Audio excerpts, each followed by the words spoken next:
अस्सलाम वालेकुम मलगुरु सुहेल आफरीदी یو ډیر اهم اجلاس کړی دی چې په دغه اجلاس کې سهیل آفریدي ډېرې دبنګ خبرې کړې دي. حکومت نه هم د عمران خان د صحت حواله سره ډېره غټه پوښتنه کړې ده او بل د سهیل آفریدي یعنی په پی ټی آی کې چې کم اختلافات شروع سهیل آفریدي ورسز ګنداپور کم ایم ان ای کم ایم پی ای چې د سهیل آفریدي خلاف شو هغه هم په دغه اجلاس کې شرکت کړي چې د هغه حواله سره هم سهیل آفریدي د هوا او طرف بل طرف لکړي دي.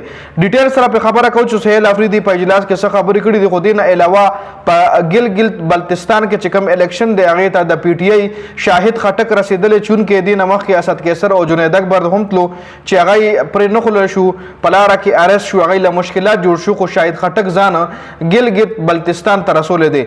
بل طرف ته په دغه ګلګت بلتستان کې د د مسلم لیگ نون چې کم کسان دي د امیر مقام رور هم تل چې غلال ته مکمل سہولت ورکړل کیږي او د پی ټی آی کسان ولته گرفتاریاں کیږي چې په هغه هم ډیټیل سره خبره کو. بل سهیل آفریدي د سعودي عرب چې کم سفیر دی هغه ته خط لیکل دی او په دغه خط کې د حج حواله سره مبارکباد هم ورکړی دی او یو بل ډیر غټ ډیماند ته هم کړی دی.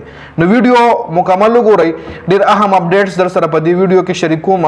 ویډیو مخکې ملګرو سره ضرور شریک کړئ. سهیل آفریدي یو اهم اجلاس کړی دی چې په دغه اجلاس کې سهیل آفریدي ډېرې دبنګ خبرې کړې دي. سهیل آفریدي حکومت ختمېدو خطر وه ځکه د سهیل آفریدي چې کم ایم ان ایز ایم پی ایز هغه مخالفینو غوښتل چې د سهیل آفریدي خلاف شي او د سهیل آفریدي خلاف همدغه ایم ان ای ایم پی ای عدم اعتماد راولي او د سهیل آفریدي چې کوم حکومت ته په کې پی کې دا ختم کړل شي. خو چې سهیل آفریدي کوم اجلاس کړو پاره کې چې کم 50 ایم ان ای د سهیل آفریدي مخالفت کولو نو هغه هم په دغه اجلاس کې شرکت کړی دی. سهیل آفریدي دغه ایم ان ای چې کم 50 ایم ان ای دغه شکریه ادا کړی ده.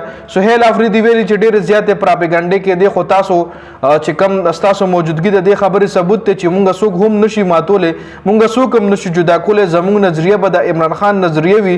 زمونږ مخالفین غواړي چې مونږ کې توړ پیدا شي خو تاسو مخالفین ته قراره جواب ورکو چې تاسو راغی او په دې اجلاس کې کېناستئ.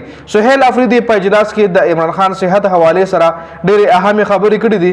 د عمران خان د سترګې حواله سره سهیل آفریدي د تشویش اظهار کړی دی او حکومت نه غوښتنه کړې ده چې د عمران خان علاج د زر تر زر وشي کې نه بیا به مونږه روزو او دا ځل به بیا حکومت ته ډېره زیاته غټه خطره وي. خابل ګلګت بلتستان کې چې کم الیکشن دی نو الته د پی ټی آی شاهد خټک ځان رسول دی.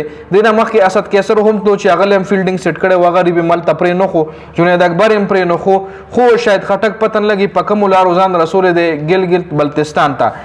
دغه شاهد خټک نل ته جلسه کول شي خپل تحریک چلول شي او بل طرف ته د مسلم لیگ نون د امیر مقام رور هم الته تل دی او هغه باقاعده چې کم تقریرونه کوي دغه چې کوم جلسې وي هغه په نېشنل ټي وي باندې لایو راځي دغه تقریرونه او بل طرف ته پی ټی آی چې کوم دی دغه یل تپریدي نه ده سره یو پټای ولا پریدي نه او بل پټای تل تکاورج ور کوي.